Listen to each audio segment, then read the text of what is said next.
This book is not for you by Shannon Hale, illustrated by Tracy Subasek. Stanley hopped on his bike and zoomed through the cornfield. The bookmobile was waiting at the crossroads, shiny as a rocket ship. Stanley didn't wait for his bike to completely stop before he jumped off. A book called Mysterious Sandwich sat up tall on the display shelf. Stanley liked mysteries, and he liked sandwiches. Perfect! Miss Christine, can I check out this book? A very old man leaned out of the bookmobile. Hey there, the bookmobile lady is on vacation, so you're stuck with me. He read the back of the book and then peered at Stanley from beneath his eyebrows. Looks like this book is about a girl. You don't want this one, do you? Well, Stanley really did want to read it, but now he felt embarrassed. Hey, Stanley, don't check out all the good books. Hey, Valeria. When Valeria asked for a book, the old man handed her the mysterious sandwich.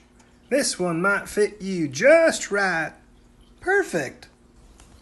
The old man squinted at Stanley, his bushy eyebrows hanging low. So what do you like, young man?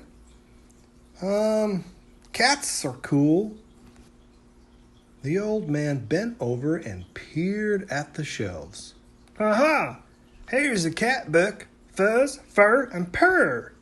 Stanley reached for it, but the old man pulled it back. No, I didn't mean for you, young man. Then for who?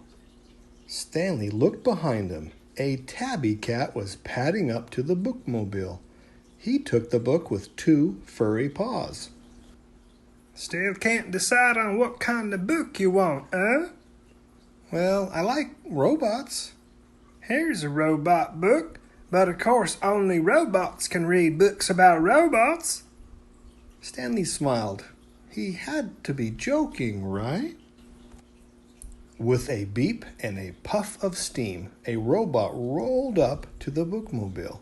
It checked out the robot book and joined Valeria and the cat on a patch of clover beneath the chestnut tree. The old man blew his eyebrows out of his eyes. Still nothing for you, young man? I like boats.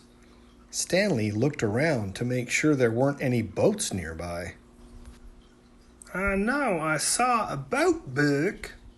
The old man picked up Voyage on the Sea of Fire. Looks like it's kind of a kid on an adventure fighting pirates, finding treasure. Sounds perfect. Oops, the main character is another girl. Just your luck. Stanley eyed his bicycle. He wanted to race away as fast as he could and never come back to the bookmobile again. The old man handed him the Squelching Peach. Give this one a try, huh? Stanley sighed, but he didn't say a word. The Squelching Peach was kind of funny. Stanley even laughed twice. Just as he finished reading it, Valeria closed her book. Stanley traded her a piece of watermelon gum for a triple mint. Wow, I'd never realized that a sandwich could be so mysterious. In my book, there's a peach who's trying to be sneaky, but it keeps squelching. I guess it's not funny unless you read it. Well, I'd like to. Wanna trade books? Stanley got so into Valeria's book, he forgot where he was.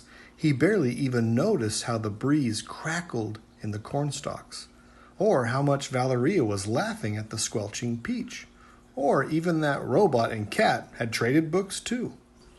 Stanley didn't look up from his book until heavy footsteps shook the ground and startled the bees to silence.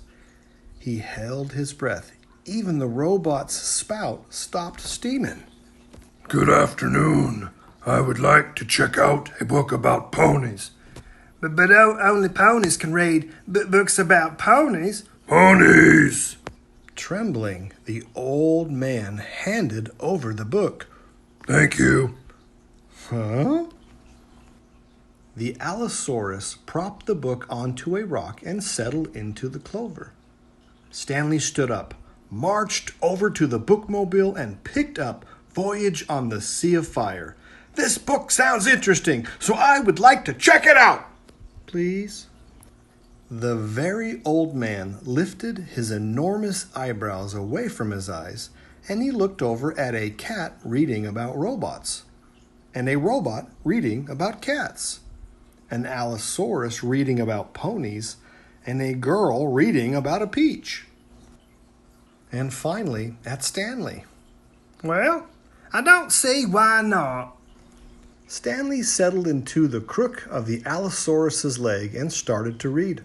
The cat joined him, and then the robot and Valeria too, all finding comfy reading nooks on the enormous dinosaur.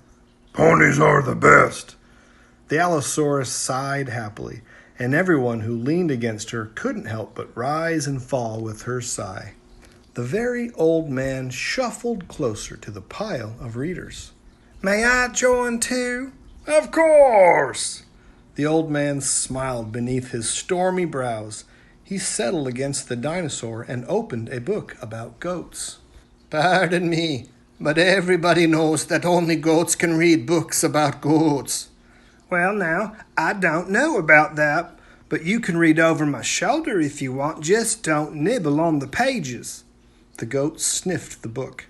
I can make no promises. Would you like a piece of watermelon gum? The goat snuffled the gum out of Stanley's hand and began to chew. Perfect. And it was.